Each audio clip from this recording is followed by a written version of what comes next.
哎，大家伙早喽！1月28号星期三，又是我们合练的日子。今天练完，下午去上海，之后2月3号去北京，7号直接从北京飞东京去奇遇马拉松。热身了不到3公里，今天稍微有点晚，马上就集合了。今天的课表是3公里、2公里、1公里。早上好，大家好，李宁，第1名。香蕉的7公里。大元先生又拿了一个10公里年龄组冠军，38分多。这就是北部大富马拉松。就是有黑田朝日去的克鲁达，对吧？这周大河原先生和黑田朝日同场竞技。对，统一出发。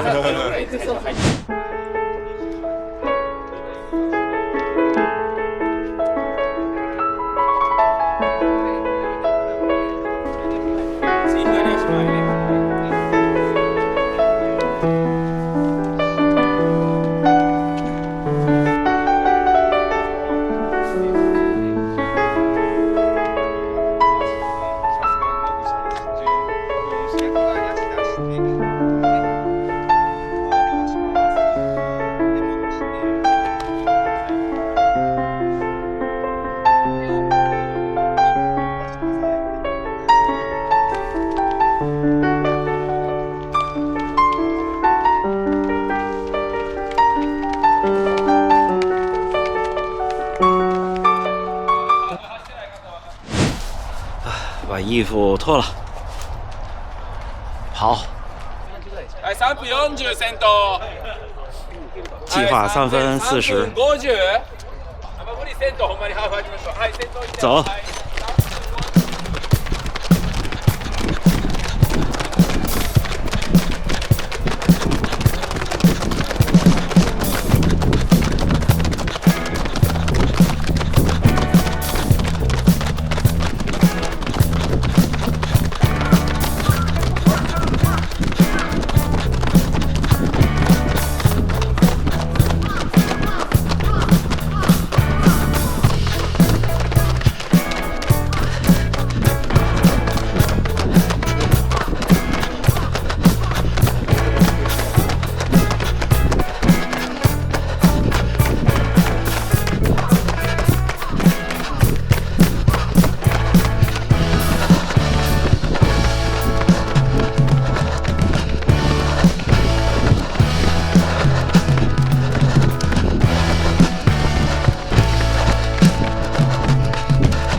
第1公里3分33。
3分29。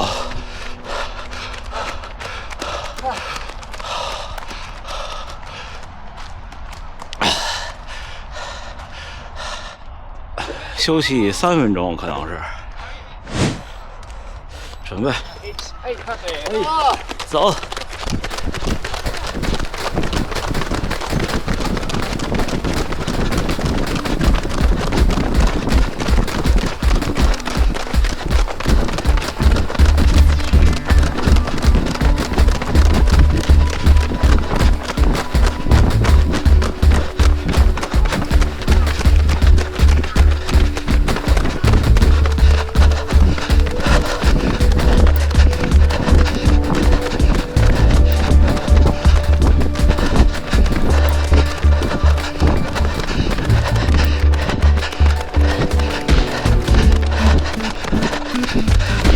325。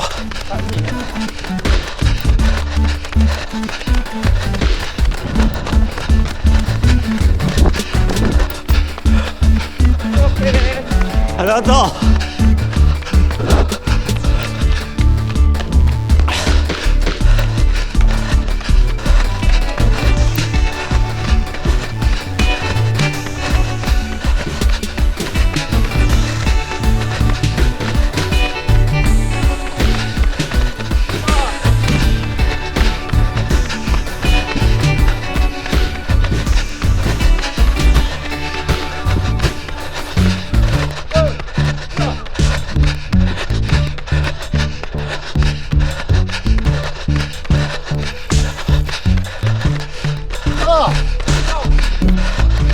326。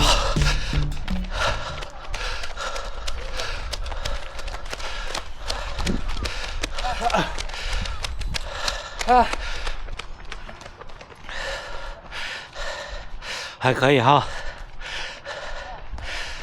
就是不冲到最后那一点，就其实还很好。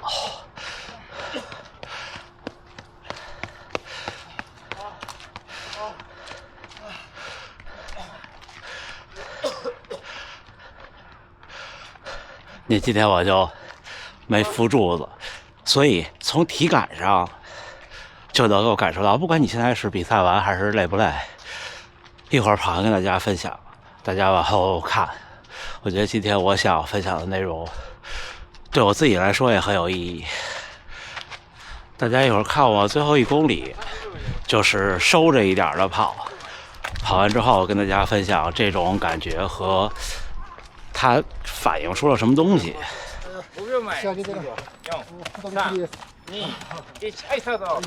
走。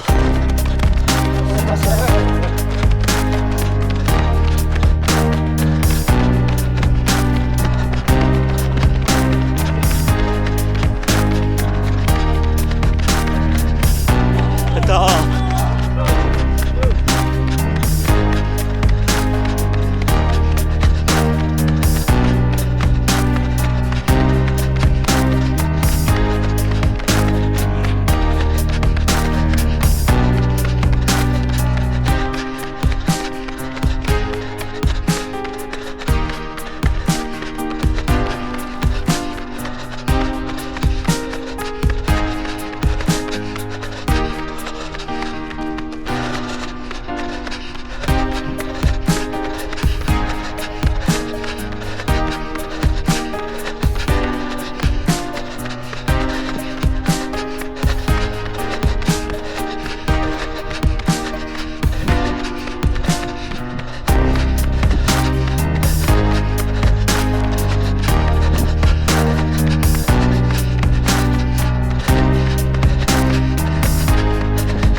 3分17。再次，3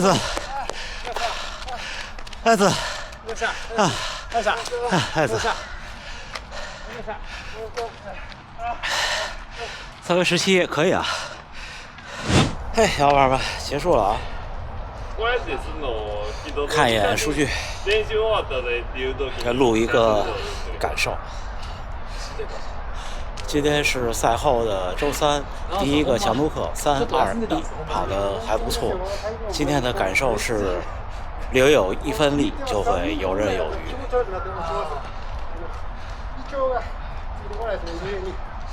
有些累。好。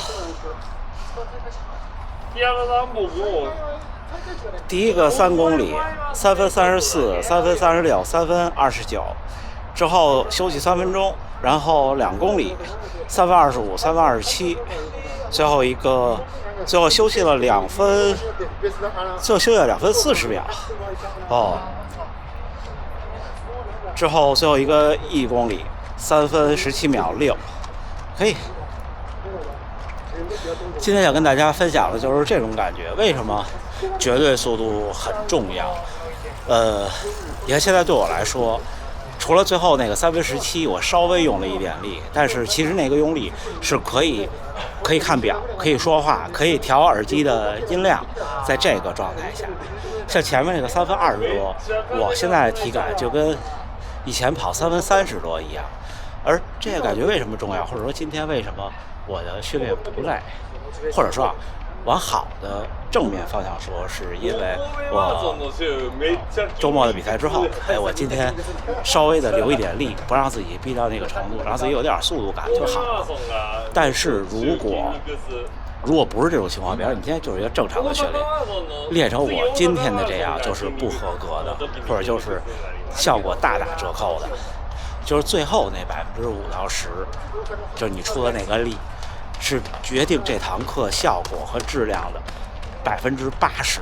如果没有最后那5%到10%，你这堂课可能损失多半的效果。因为对我来说，我现在跑3分30的这些课是几乎没有提高的，除了让我自己累一点以外，就是这么回事。就这样，你还不如说，你去跑一个阈值区间下限的16公里，或者说我自己慢慢耗一个21公里，好歹还能维持一点体重，因为到这年纪体重也不好维持，这讨厌。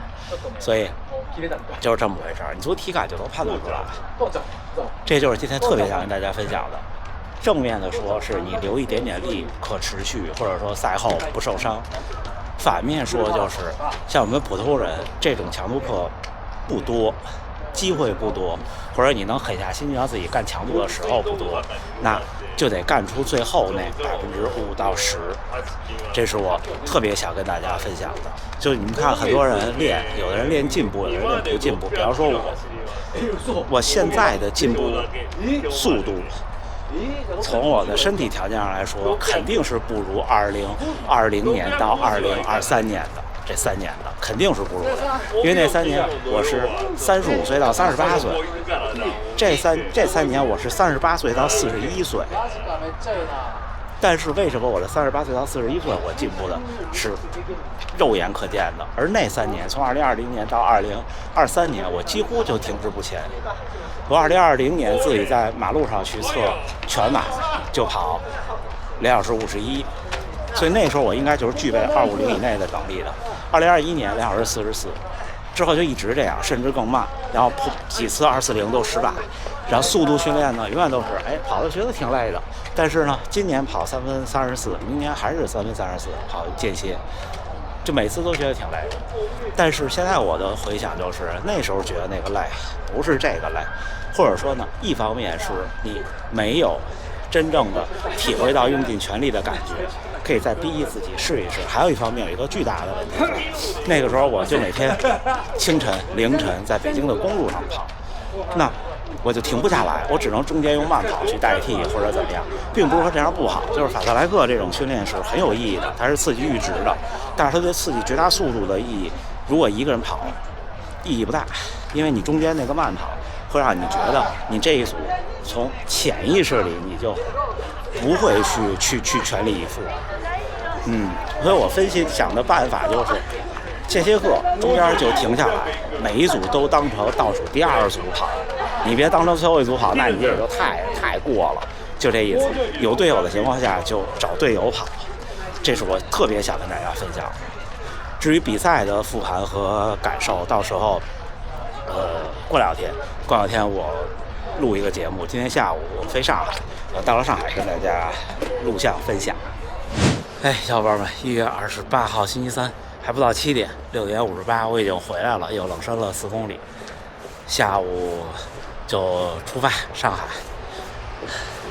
这次要带着比赛的鞋，因为直接从北京去东京，然后去奇遇马拉松，所以比赛的鞋还有先寄过来的号码布。这边好多比赛是没有博览会的，就号码布就给你寄过来。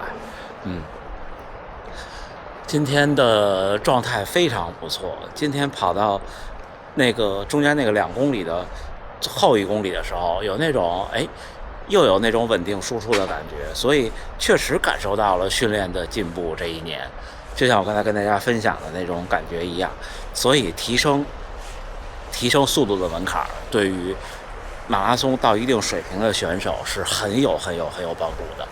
你的速度门槛上去以后，你以前跑3分40的巡航配速的时候，你觉得很累，比方那个时候你的极限配速是3分25，你要在马拉松上跑3分45，小破240，那其实那20秒带来的差距不足以让你很轻松，或者肯定不能很轻松，不足以让你很游刃有余。如果你的绝对速度变成了3分15，那你在跑3分45的时候，你的感觉就完全不一样。你就或者你再往前想，你说你只能跑3分25的时候，你不可能3分26跑下一个半马，对吧？那现在我能跑3分0几，3分10出一点点头，我才有机会用3分20几跑下一场半马。而这个速度进步真的是显而易见的。我第一次严重的认识到速度进步对我的帮助非常大，是在2025年初。那个平城京的10公里，我第一次就好多年我没有跑过10公里的比赛，第一次去跑10公里的比赛，第一次跑进35分，34分，将近35分吧。那一次，我觉得速度好快呀，然后有帮助。之后的大阪的半马、全马全都大幅 PB， 对吧？那时候还没有这么直接的感受。再往后这一年到今年，大前天的那个半马，我每一个10公里都在那一次的10公里 PB 之内。都在35分以内，我就感觉这一年又是一个很大的突破。其实这一年的所有训练几乎大家都看到了，这周末的会员节目或者下周末的会员节目跟大家分享，这几周的会员节目基本上就是速度训练、状态调整，还有比赛的复盘，好吧？这周的会员节目大家还看不到新的画质，下周就能看到了。我买了个相机。斥巨资买了个相机，加油！我用我差不多这几个月的会员收益，换了一台相机，给大家带来更好的节目效果。那这么着，最后还是祝大家能努力生活，健康平安。我们明天上海再见。